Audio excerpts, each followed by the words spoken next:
Hablemos sobre análisis de componentes principales en R. Vamos a discutir sobre qué es PCA, cómo leerlo y cómo interpretarlo, cómo seleccionar el número de componentes y qué es esto de varianza y de valores propios. Vamos a aplicar entonces Principal Component Analysis en R ahora.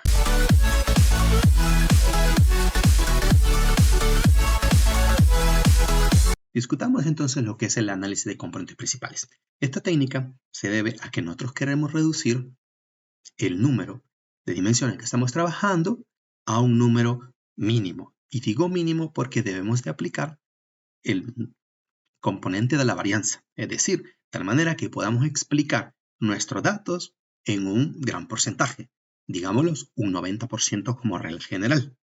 Lo que haremos aquí es decirle a R que nos calcule lo que llamamos los engine values o valores propios, de tal manera que podamos explicar esos componentes que nos ayudarán a seleccionar los datos transformados y poder reducir nuestro espacio de trabajo, digámoslo en 3 dimensiones en lugar de 100 dimensiones y más, ¿verdad? Algunas ocasiones. Lo que vamos a hacer nosotros en general es aplicar este análisis de componentes principales y R lo que va a hacer es hacer una serie de cálculos, ¿verdad? Las funciones de PCA que nosotros vamos a ver, lo que se hace es identificar una matriz de correlación, luego calcular los vectores propios, es decir, la representación gráfica de esos valores propios para poder identificar los componentes principales. Y así vamos a poder crear un vector característico que decidirá cuáles son los componentes principales a mantener. Y luego vamos a nosotros poder hacer el mapeo de todos nuestros datos en ese eje de componentes principales. Digámoslo de esta manera. Al final lo que vamos a tener es diversas columnas y lo que vamos a hacer es nosotros mapearlo en 2 dimensiones para poder representarlo de esta manera. Pues posible, por supuesto, en 3 dimensiones, pero mucho más fácil para nosotros observar las primeras 2 dimensiones. Veamos a continuación entonces esto en R. ¿Qué vamos a hacer entonces? Primero es, por supuesto, trabajar con ciertos datos que les presento a continuación, donde como pueden observar acá, lo que vamos a tener es, vamos a poder seleccionar entre 32 observaciones y 100. En este caso, para que vean que tenemos 100 observaciones y observen bien que nosotros tenemos diversas informaciones que estamos trabajando con negocio, por supuesto, ingresos, manejo de los assets, es decir, lo que tiene la persona, por supuesto, cash y todo lo demás. Como podemos observar, entonces, estos son datos de negocio muy importante a la hora de poder nosotros hacer características de nuestros clientes. Muy importante ahora poder caracterizar a nuestros ponentes mediante ciertos componentes, lo que pasará con ciertos clientes y cómo agruparlos. Por ejemplo, si lo que nosotros queremos hacer un clustering. Muy importante por eso utilizar entonces el PCA. Es un ejemplo, nosotros podemos utilizarlo. Primero, entonces, como observaron anteriormente, era hacer una reescala, ¿verdad?, de nuestros datos. Podemos observar que yo tengo que eliminar en primer lugar el código del portafolio porque no es importante. Entonces lo que vamos a hacer aquí es vamos a eliminarlo, si lo hacemos en R, y luego una función para poder hacer esta escala en R simplemente es la función scale. Lo podemos observar y lo que va a hacer es una estandarización de nuestros datos. Vamos a observar ahora cuál sería. Eso que tenemos ahora aquí, vean bien que está entre -3 y 3 usualmente, ¿verdad? Porque eso es lo que nosotros estamos trabajando de estandarizar y que se parezca a la distribución normal. Ya. Lo hemos cambiado, pero fíjense bien aquí en la margen derecha que esto no es un data frame. Así que nosotros tenemos que cambiar esto a un data frame. Y lo que vamos a hacer es simplemente utilizamos la función data frame y listo. Y ahora vamos a observar lo que tenemos acá, por supuesto. Ya podemos observar aquí la transformación que hemos hecho. Esto simplemente es una transformación de escala nada más, ¿verdad? No estamos aplicando el PCA realmente. Veamos entonces ahora una visualización de nuestros datos. Vamos a observar aquí, por ejemplo, ingresos en los últimos 12 meses. Y vean bien entonces que lo que tratamos de hacer es que vaya esto entre -3 y 3, como les digo, para cubrir aproximadamente el 99%. Ahora, en este caso aquí estamos cubriendo bastante porcentaje. Y el otro, nuestros assets manejo, ¿verdad? Por supuesto, no siempre va a ser una distribución normal, pero es lo que nosotros queremos que aparezca, ¿verdad? Que la mayoría de datos está entre -3 y 3. Desviaciones estándar. Y ahora entonces apliquemos rápidamente lo que es el Principal Component Analysis o el PCA, ¿verdad? Vamos para ello a trabajar con la biblioteca FactorMine R, le llamamos, y entonces ustedes van a decidir cuál es el número de componentes. Esto es NCPS Number of Component y lo vamos a decirle, por ejemplo, 3. Y lo que queremos al final, recuerden, es cuántas columnas nosotros tenemos. Nosotros tenemos 7 variables y yo quiero entonces reducir el tamaño que tengo acá a un número menor, ¿verdad? En este caso, por ejemplo, puedo decir 2 o 3, ¿verdad? Por supuesto, ya no quiero trabajar con 7 columnas o 7 características, 7 features, ¿verdad? Quiero reducirlo para poder hacer los mejores gráficos, un análisis más rápido. Si es que, por ejemplo, quiero agrupar a mis clientes, como mencioné anteriormente, y entonces una manera más rápida es trabajar simplemente con 2 dimensiones. Y vamos a ver entonces 7 columnas. Y esto lo que estoy mostrando aquí es cuánto explicar a cada uno de estos nuevos componentes la varianza. ¿Qué es la varianza? Ahora, por supuesto, es toda esa información que fluye en nuestros datos, cómo poder explicarla, ¿verdad? ¿Qué es lo que yo puedo decir sobre mi dato, ¿verdad? Eso es lo que hablamos en este caso de varianza. Vemos bien entonces ahora acá, ¿qué es lo que vamos a hacer? Vamos a llamar simplemente a la función PCA, vean bien aquí, y los datos aquí ya están en escala, muy importante ahora, mucho más fácil trabajar. En CP, como les mencioné, el número de componentes principales es 3, y aquí le pueden decir si quieren una gráfica o no, ¿verdad? Y vean bien entonces ahora que vamos a guardar esa información en un objeto que se llama RESTPCA, y listo. Ahora observemos esta gráfica, ¿qué es lo que nos está diciendo? Vean bien aquí, esto es muy importante cómo leerlo. Vamos a ver bien. Entonces aquí, por ejemplo, yo puedo ver que la dimensión 1 estaría este eje que tengo acá, y el componente número 2, que sería este que tengo acá. Y vean bien que ya puedo observar algo muy importante aquí, que es que me está diciendo que la dimensión número 1 está explicando el 37% de la varianza de nuestros datos. Con solo una dimensión, estoy explicando el 37% de los datos de 7, ¿verdad? Columnas. Es muy importante que un solo componente nuevo, ¿verdad? Un mapeo a una dimensión, entonces me está explicando el 37% de la varianza, es decir, de todo lo que influye en nuestros datos, ¿verdad? Y cómo están variando. Y vean bien que la dimensión 2 es un 22%, es decir, que entre la dimensión 1 y la dimensión 2, yo estoy trabajando con más del 59%.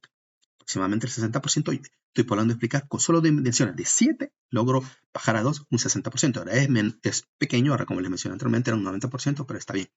Y ahora veamos bien entonces, dentro de esa nueva dimensión, de ese nuevo mapeo, que esa dimensión 1, como vamos a ver, es una combinación de las diferentes variables, ¿verdad? Y vean bien que, por ejemplo, yo puedo ver cuáles están alineados con cuáles. Vean bien este grupo de 3 variables aquí, están alineadas con la dimensión 1, es decir, que están fuertemente asociadas con el primer componente. Y para el componente número 2 pueden ver que está cash percentage, share bonds percentage. Podemos observar entonces que estas dos variables van a estar muy correlacionadas con la dimensión número 2. Entonces, a la hora de poder agrupar, que también me sirve esto, ¿verdad? Poder agrupar mis variables, yo ya puedo entonces entender que cash percentage va de la mano con share bond percentage, de manera opuesta, por supuesto. Y que estas 3 variables, asset, number of operation revenue, también van de la mano. Esto es lo que llamamos otro factor análisis, por supuesto, que será para después entenderlo. Pueden observar acá y ven bien number of visits, number call emails, también que están opuestos entre sí, ¿verdad? Pero esto es lo que nosotros podemos observar y vamos entonces a ver cómo se grafica esto, donde he obtenido estos datos R, por supuesto. Vamos bien entonces. Siguiente será entonces entender, vean bien lo que tenemos aquí en RESTPCA, que es lo que tiene, ¿verdad? Podemos observar acá todo lo que nosotros podemos obtener. Vean bien, entonces me está diciendo que el análisis fue ejecutado en 100 individuos, descrito por 7 variables, y los siguientes son. Nosotros lo que podemos obtener es agent values, valores propios, y como les digo, los valores propios, como pueden observar, era más que unos valores de tal manera que el determinante, ¿verdad? Determinante de esta ecuación me daba igual a 0. Eso es lo que nosotros obtuvimos, ¿verdad? Donde A es, por supuesto, la matriz de covarianza, ¿se recuerden? Entonces, todos estos lambda es lo que nosotros obtenemos para poder cumplir esta ecuación característica que tenemos acá. Resultado de las variables, vamos a observar var, las coordenadas de las variables, que es cada una de estas que nosotros tenemos acá, como pueden ser graficados, podemos observar acá. Esto es muy importante, cost of the variable. Y también contribution, es decir, cuánto contribuyen cada una de las variables, y como podemos observar acá. Resultado de las variables, y ahora lo vamos a discutir nosotros rápidamente. Podemos observar entonces cada una de ellas. Veamos bien entonces. Podemos extraer entonces muchísima información sobre este resultado de PCA. Muy importante. Veamos aquí entonces nosotros los valores propios, ¿verdad? Esas características de los componentes principales. ¿Cómo es que se calculan o hacia dónde van dirigidos? Veamos bien acá. Vean bien entonces aquí que el componente número 1 tiene como valor propio 2.59, que representa el 37% de los datos que ya anteriormente vimos acá. Bien. Y el componente número 2, el 22%, que también lo observamos por acá. Y entonces, valor acumulado, vean bien que aproximadamente un 60%, Y entonces tendría que tomar hasta 4 componentes para explicar el 90%, ¿verdad? Pero, por supuesto, para este caso educativo, pues está bien haber tomado hasta un 75%, que es lo que nos queremos observar acá. Vamos a observar entonces que usualmente se va a tomar como una regla general también, donde los componentes principales sean mayor a 1. Esa es una regla también general, que los componentes principales sean mayor a 1. Aparte, también, por supuesto, aplicando el 90% de la varianza. Vean bien que nosotros obtenemos entonces ya cuáles son los componentes principales. Recuerden, este gráfico que tenemos aquí, por supuesto, entonces, cada uno de estas flechas sería entonces nuestro vector propio, ¿verdad? Que es la representación de los valores propios. Entonces, en esos valores o vectores propios, como vamos a observar, es lo que estamos nosotros mostrando acá. Así entonces, si estos son valores propios, los valores propios y también, por supuesto, tienen sus vectores propios. Veamos bien aquí que nosotros decimos acá, por ejemplo, varianza. Vean bien que nosotros tenemos acá las coordenadas para cada uno de los componentes. Vamos a observar que me está diciendo que para cómo representar revenue, last 2 months, también que me está diciendo que 0.85 en la dimensión número 1, 0.20 en la dimensión número 2 y 0.11 en la dimensión número 3. Y así sucesivamente cada una de ellas, que es lo que nosotros observamos en este gráfico que tenemos acá. Podemos observar aquí revenue, podemos observar aquí que está aproximadamente valor positivo para revenue last 2 months, vamos a observarlo acá, y un valor mucho menor para el componente número 2, aproximadamente, como viene aquí, 0.20 y aquí 0.8, como podemos observar. Y eso es lo que nos observamos acá nosotros. Vean bien, aquí también muy importante es core, que sería relativo a las contribuciones. Podemos observar acá esto en las contribuciones de manera general de varianza en cada una de las dimensiones y aquí, por supuesto, en valores de correlación en este caso. Observan aquí esta correlación. Pueden observar que está correlacionado un 85%. Pues vimos revenue last 12 months. También asset under management. Veanlo bien acá. Y number of operations también tendría un valor alto. Pueden observar acá. Y aquí lo tenemos. Y en el componente número 2, pues observaron bien cash percentage. Y de manera opuesta teníamos a share bonds. Y las contribuciones, como podemos observar también, está relacionado con esas correlaciones, ¿verdad? Tenemos aquí los más altos, este y este para la primera dimensión. Y observen bien que también para la tercera dimensión, o el tercer componente, vean bien que tenemos number of visit, number of email, ¿verdad? Es decir, que ustedes pueden agrupar también las variables, ¿verdad? Que están asociadas a cada una de las dimensiones, ¿verdad? Como les mencioné, se llama factor analysis, porque eso es lo que estamos hablando con los features, ¿verdad? Cómo poder entonces ver que los datos podemos relacionarlos también mediante nuestras variables. Pero en este caso, lo que nosotros observamos es que nosotros vamos a reescribir nuestros datos de 7 dimensiones a 3 en este caso. Y vean bien aquí, SVD, vamos a observar acá, que lo que me está mostrando, lo que mencioné anteriormente, aquí tenemos todos los datos. Tengo acá, son cada una de las coordenadas, nuevas coordenadas de mis puntos. Vean bien la primera observación cómo es reescrita en términos de 3 componentes, ¿verdad? Ya no en términos de 7 variables, sino que en términos de 3 variables. Esta sería. Vean bien que son las 100 diferentes observaciones, ¿verdad? Por supuesto. Y ahora aquí, vean bien que este V no es más que los vectores propios, lo que tengo acá. Y vean bien que sería 0.53, 0.16, 0.10, ¿verdad? Si lo podemos observar en un gráfico 3D, por supuesto, esto sería mucho mejor.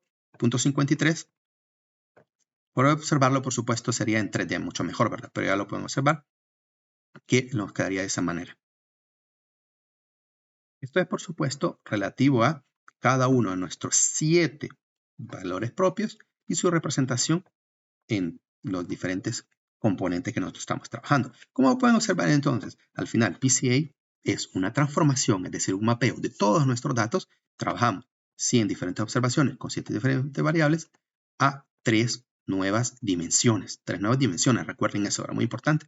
Y entonces lo que nosotros podemos rescatar es también cómo podemos agrupar diferentes variables y esto nos servirá también al haber reducido nuestras variables en poder agrupar nuestros datos, sea aplicando el clustering para nuestro dato, ¿verdad? Y poder entonces identificar o hacer un mejor análisis de nuestros datos también, sea, por ejemplo, para clasificación o más, ¿verdad? Es muy importante hacerlo. Esto es entonces PCA utilizando